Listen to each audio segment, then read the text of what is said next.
Welcome to Newaygo State Park.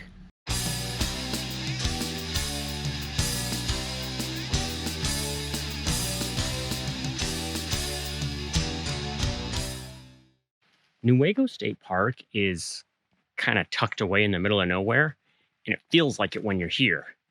But that's also kind of the point.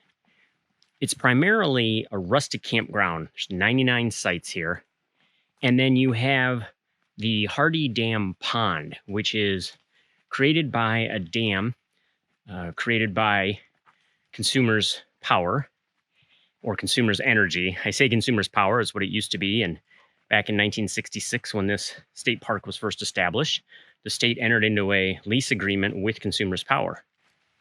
The Hardy Dam creates this pond on the Muskegon River, and it looks like it's pretty popular for boaters and for fishing.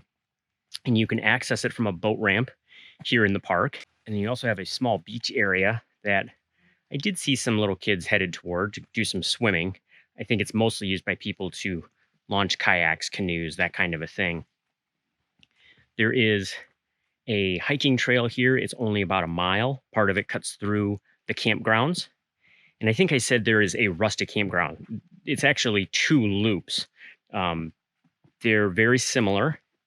They are very rustic. One nice thing about both loops is you have a lot of privacy for yourself between you and your neighbor. There's a lot of trees and forest growth in between you. So that's really nice. But the sites tend to be very small. There are some that are a little bit larger. I did see a Class A parked in one, so it can be done. But for the most part, they seem pretty small. I think you're mostly going to see tents.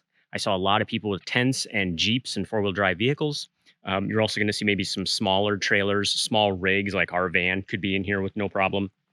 Although there are some sites that even I would be a little hesitant to put the van on because once it was in place, you wouldn't really have much room for your picnic table and your fire ring, which are included on each site. The campgrounds are down a bumpy dirt road. And once you are here in the park, you have very little cell phone service. Between my phone and our jetpack, I have access to T-Mobile, Sprint, and Verizon. And I had zero coverage at all on T-Mobile and Sprint. It tried a couple of times, but it certainly wasn't reliable. And even Verizon on the jetpack, which is usually better than even a Verizon phone, was getting 1 bar of LTE, and it wasn't the strongest signal, even though it had the 1 bar. I don't think it was really pulling in that much of a signal.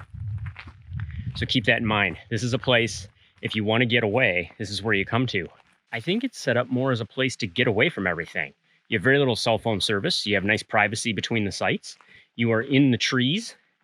You can set up your tent or your small rig and feel like you're actually camping like we used to do traditionally. But you also have an organized location. So there is a water pump or several water pumps. There are maintained vault toilets. So you have some amenities, and yet it's really more of the traditional camping type of experience. I would say of all the state parks we've hit so far, and I believe Newaygo is right around number 60, this is probably the most secluded, the most traditional style of camping, kind of old school.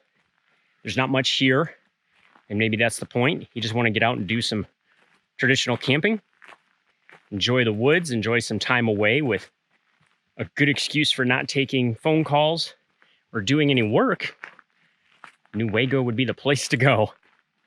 Figure out where you want to go and what kind of camping you want to do, but pick a style and go. Keep on trekking, and we'll see you out there. Oh, and I almost forgot. Despite being tucked away in the middle of nowhere and seeming to be a campground and a state park with very few amenities, there is an 18-hole disc golf course here. So if you like doing that, bring your discs and have some fun in the peace and quiet.